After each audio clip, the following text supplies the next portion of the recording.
Good afternoon. Thank you for joining TV47 News now at 4, hoping that you're having yourself a lovely day. But first, let's take a look at what is making headlines at this hour.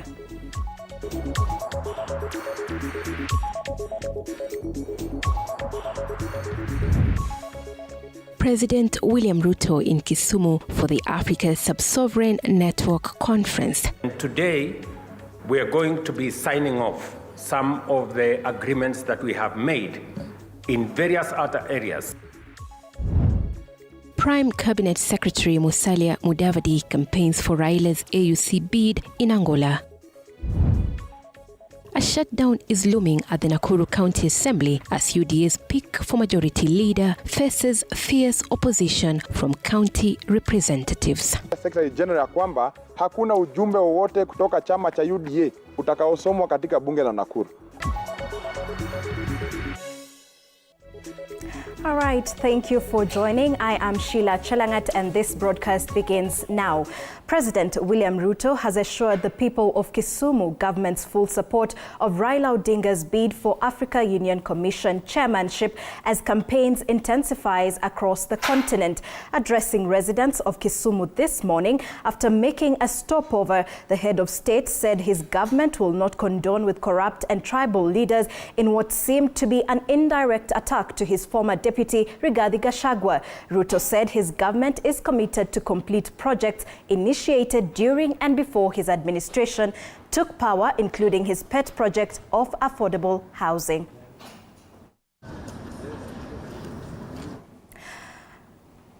All right, we will bring that story as we continue with our news bulletin. Meanwhile, the grassroots election for the Orange Democratic Movement ODM will be held at over 20,000 polling stations nationwide Wednesday. Party members have been urged to arrive early tomorrow morning, with ODM Director of Communication Philip Etale confirming that presiding officers will guide voters through the election process. Voter identification will be required to confirm membership in the ODM party. Registration for candidates vying for various positions closes tonight.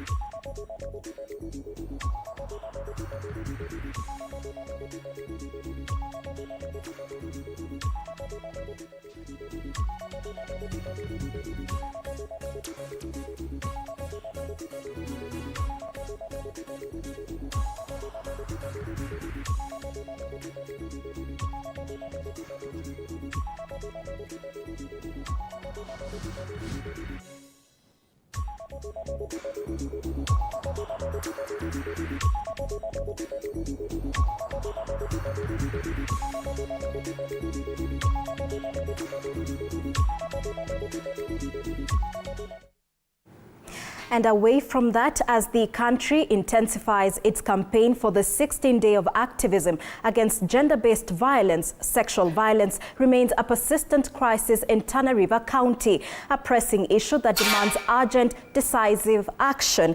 This and more, according to officials from local social organizations, sexual violence is a major concern in the region.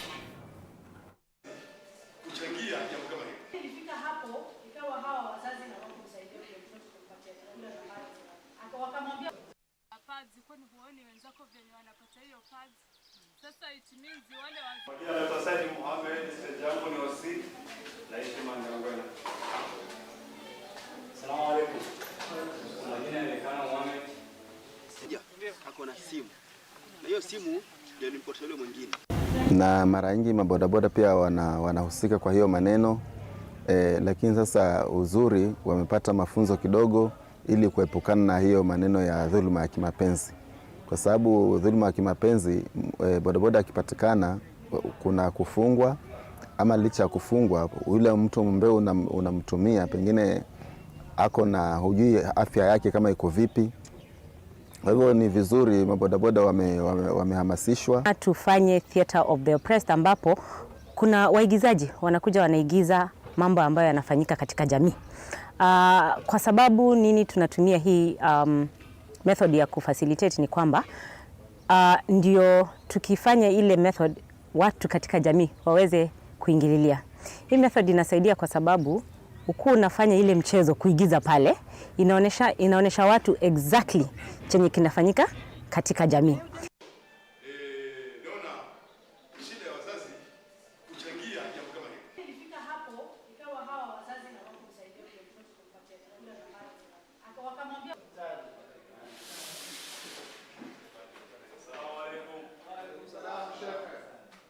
Umesema hawapati.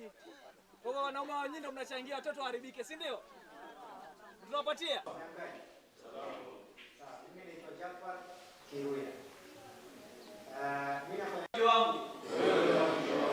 Wewe na wakili wangu. Unaitwa nani?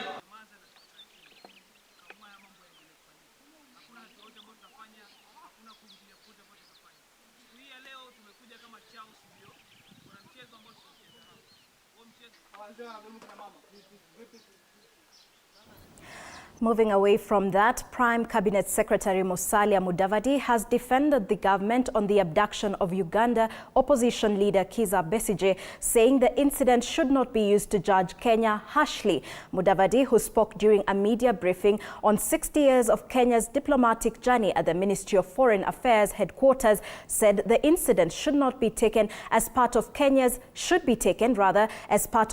foreign policy, terming Uganda as a strong partner of Kenya.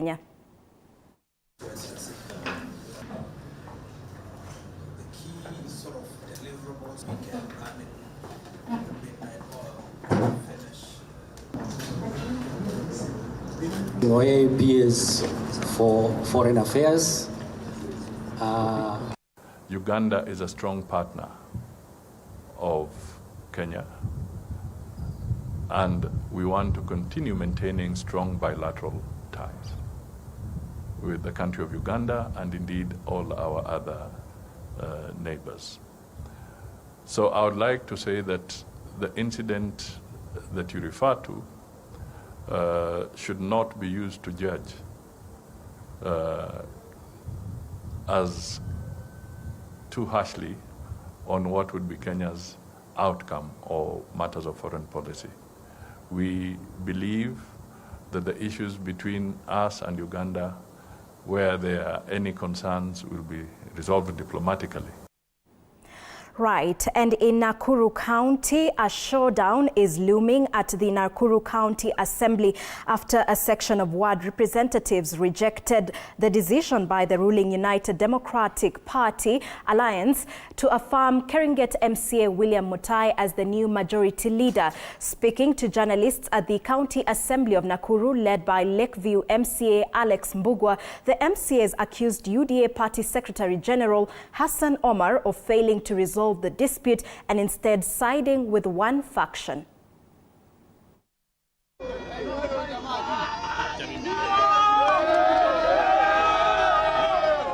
Kwa miezi mitatu ama miwili tumekuwa na vurugu ya uongozi katika bunge la Nakuru. Siku ya leo barua imetoka kutoka kwa SG mwenyewe na ametupatia kunguru ama kitu ambayo inaitwa tortoise. Amekelea tortoise juu ya mti iongoze bunge la Nakuru.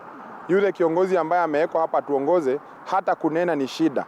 Ni forces ambazo zilitoka nje na ni ubambe ya mambo ya chama chetu cha UDA. Na mimi pia nilipoona hivyo nikaona ni vyema kuweza kuiondokea. Kwa kweli hakuna uchaguzi ambao ilifanywa na tulipoenda pale kwa tunafikiria tunaendea uwiano. Cha kuhuzunisha tu ni kwamba chama chetu cha UDA kwa ukweli inahitaji kuangalia sana mambo haya kwa undani. Kwa maana mambo haya sio nzuri. UDA na kushinda siasa is all about the game of numbers. So kwa sababu ni game of numbers, najua kwamba atahitaji hata wale ambao wako sehemu hii na wale wengine. Hao ndio waniwasemu maana ni wanachama, lakini kwa ukweli mambo hayajaenda vizuri. There was no election that was held on 20th Wednesday at the UDA headquarters. That was more of a consultative meeting that turned chaotic, therefore necessitating that we postpone. We are therefore asking the party for them to plan and communicate freshly and organize a fresh election because we are ready for an election as the members of the UDA party. Tunaomba kwamba kwa sababu hatutaki mgawanyiko yeyote katika chama letu ambayo tunapenda ya UDA, wao wawili waondoke Alex pamoja na William waondoke, William Mutai waende kando, tuweze tuchague wengine ambao watagawanya nyumba na pia watagawanya chama chetu.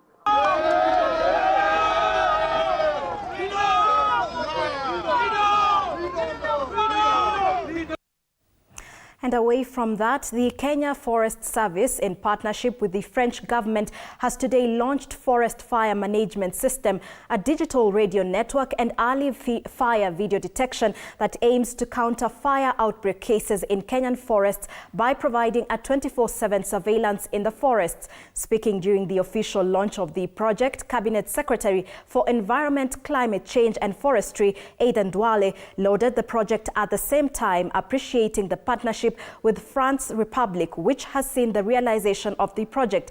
The French Minister Mohamed Solihi likewise lauded the program, assuring their commitment to partnering with Kenya in future projects. Can you please raise your right hand? Thank you very much. So when a fire is detected,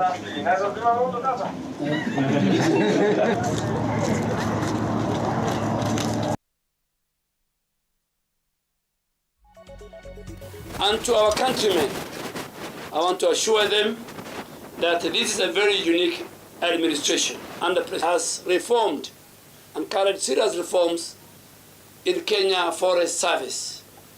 The first administration that recruited over 2,600 rangers and about 490 cadets and forest officials.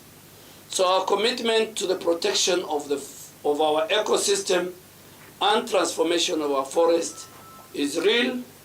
Our commitment is one that the President himself is leading with the 15 billion tree growing campaign. The project will support Kenya's environmental priorities, including the 30% forest cover target and the planting of 15 billion trees by 2030, contributing to climate change mitigation and the preservation of biodiversity, areas in which France is particularly keen to provide support to Kenya.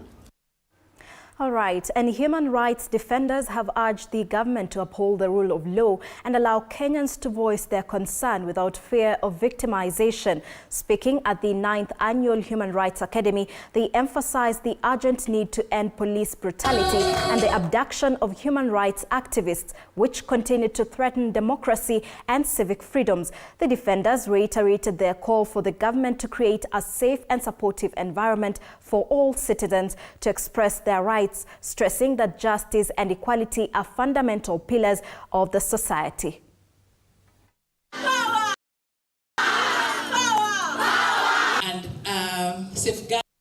Kama ni mtu wa kawaida anadhulumika, mtu anaishi na ulemavu anadhulumika zaidi. So wakati wote tumekuwa tukidefend rights for persons with disability, tunaona ni kwamba kitu kinacholeta shida zaidi ni stigma and discrimination. So tuna find kwamba huyu mtu anafichwa, huyu mtu hana access to any rights. May it be education, may it be health, may it be yani anything, kila kitu cha msingi huyu mlemavu apati. The pain of death, the pain of people who are suffering is actually taking a heavy toll on us. And other people simply told us that when things are bad, we don't know where to go, because anytime there is an issue at our community, the chief summons you as a frontline human rights defender, that you are the first person to be called and arrested, the trumped-up charges are too many, that we needed to do something about it. And to be clear, they also said that we know that some of us will be killed. And people could give examples of what had happened. And that is how we defined the key 4 strategic interventions for the Defenders Coalition. And Kenya and the International Vaccine Institute, IVI, have taken a major step towards strengthening vaccine research and production capabilities by signing a memorandum of understanding. The partnership aims to bolster the country's efforts in achieving self-sufficiency in vaccine production while addressing broader public health challenges across Africa. Speaking during the meeting, Cabinet Secretary for Health, Dr. Deborah Barasa, highlighted the importance of this partnership in achieving Africa's CDC vision of producing 60% of the continent's vaccine locally by 2040. Kenya has been selected to host the IVI country office and the Advancing Vaccine End-to-End Capabilities Project Office, marking a significant milestone in the country's leadership in health, innovation and vaccine production on the continent. IVI Director General Dr. Jerome Kim commended Kenya's proactive approach, noting that the partnership represents a bold step forward in advancing global health security through innovative and sustainable vaccine solutions. The collaboration also builds on Kenya's achievement in vaccine research, with institutions such as the Kenya Medical Research Institute and the Kenya BioVax Institute playing critical roles in clinical trial, disease surveillance and workforce training. MOU then will lead to various other engagements between us and IVI, where we are going to support. They are going to support us. One other key thing that we are waiting to do is the signing of the host country agreement between Government of Kenya and IVI, which is at the cabinet level, awaiting approval for the purpose of now setting IVI regional office here in Kenya. The International Vaccine Institute is very proud to partner with the Kenyan government in what is a very large but very important part of Kenya's quest to become nearly self-sufficient in vaccine manufacturing and support the region with the provision of safe, effective and affordable vaccines. So IVI is an international organization, so Kenya's joining was a very important step, and our reciprocal commitment to the government of Kenya is to move forward with something we call advancing vaccine end-to-end capabilities in Africa, because we know that a significant amount of effort has been devoted to vaccine manufacturing. But vaccine manufacturing by itself is not enough. You need an ecosystem that supports manufacturing. That starts with research and development, training researchers, training technicians who can work in a vaccine manufacturing factory, developing vaccines in Kenya, no longer having to rely on research institutes based in the United States or in Europe. We head to now Nyandarua County, where traders from Engineer Town in the county took to the streets to protest the county government's decision after being served with a notice just 2 days ago instructing them to vacate the market and relocate to Engineer Stadium. They emphasized that while they support the development of a new market, the proper process must be followed and they must be involved in decision making. The traders also criticized the governor for failing to engage them before making the relocation decision.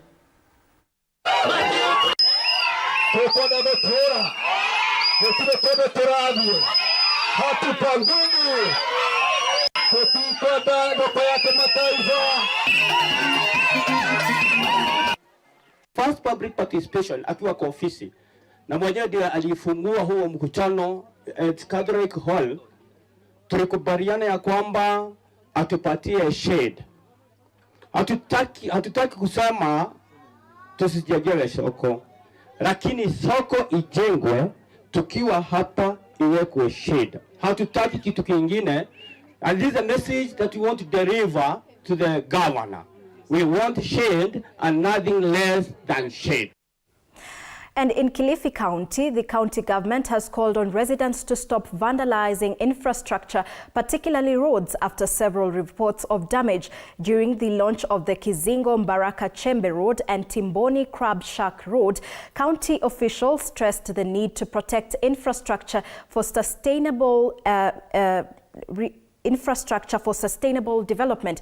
These roads are designed to boost the tourism sector, a key revenue generator for the county. Locals have shared the excitement over the road construction, expecting a significant improvement in tourism and their quality of life. kwa maombi ya Kikristo. Karibu sana kwa. Imekuwa ni yetu jameni, ni rasilimali tulioletewa, tuitunze kwa vizuri. Kwa sababu wakati mwingine serikali inagharimika kutengeneza barabara kama hivi. Halafu inakuwa siku 2 siku 3, vijana kila kukiwa naishi kidogo wanataka kuchoma hiyo lami. Inarudi kuharibu. Lakini niamini kwamba watu wa Dabaso ni watu waungwana, watu watulivu ambao watasaidiana nasi ili huu mradi ukitengezeka kwa unaweza kudumu kwa muda mrefu zaidi. Kizingo kwenda Mbarakashembe itagharimu milioni 59 ambayo itakuwa na lami kilomita 3, alafu tutaongeza zingine tukianza mwaka kule Kivitanga ili kutane na hiyo hapo mbele ikienda Jakaranda. Hii barabara imekuwa hapa muda mrefu sana. Sisi tukisoma tangu tulipokuwa tukienda shule tumetumia hii barabara muda mrefu. Investors hawezi kuja kwa sababu barabara ni mbaya. Isitoshe ile vumbi ambalo huwa tunavuta na pia linatuambukiza magonjwa kama mafua, maradhi yani. Lakini sasa hii tunaona huu ni mwanzo mpya ambao ni wa kihistoria sana.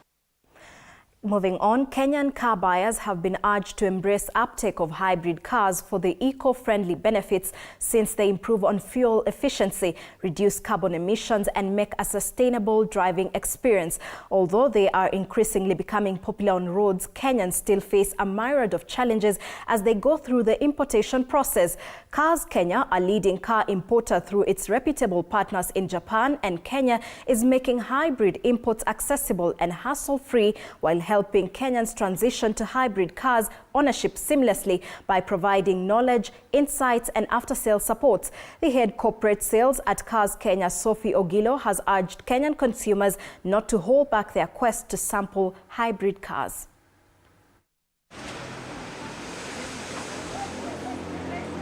When we talk about the advantages of hybrid cars, you find that they are very, very environmental friendly because of you find that for fossil petrol cars, they are a bit noisy. Another advantage that for hybrid cars is fuel economy. I decided to come to Village Market for lunch and I spotted Cars Kenya.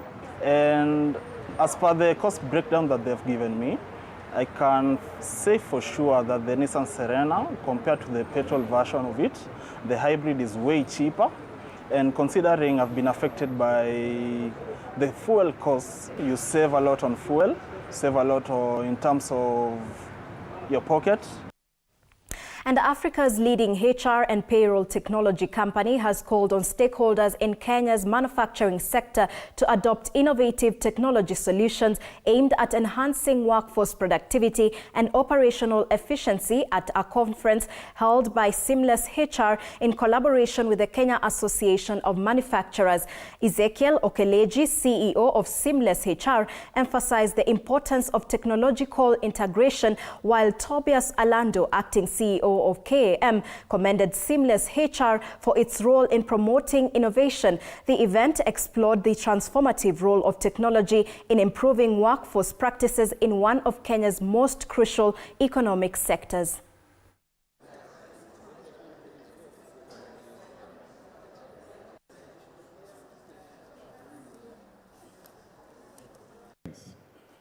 AI is here with us, technology is here with us. The question is, how are we going to use it to make a difference? One, in how we function, how we scale, and how we make our people productive and effective. We cannot catch up with the rest of the world if we do not leverage technology. And I think that that's where we come in as your technology partners, at least when it comes to the optimization of your most important resource, which is your human resource. The work we try to do is to make sure that that specialization happens where you can focus on being the greatest manufacturers that you can be, and you can allow your partners to focus on supporting you with the greatest technologies that can help your manufacturing work and to manage your most robust resources. We are working to expand your market. So if you manufacture in Kenya, you have access to the East African market. Duty-free, quota-free. So any product made in Kenya is a local product in Tanzania, in Burundi, in Rwanda, in DRC, in South Sudan, in Somalia. So basically, instead of looking at the 55 million Kenyans, we've given you nearly 400 million for you as a market for the ESC.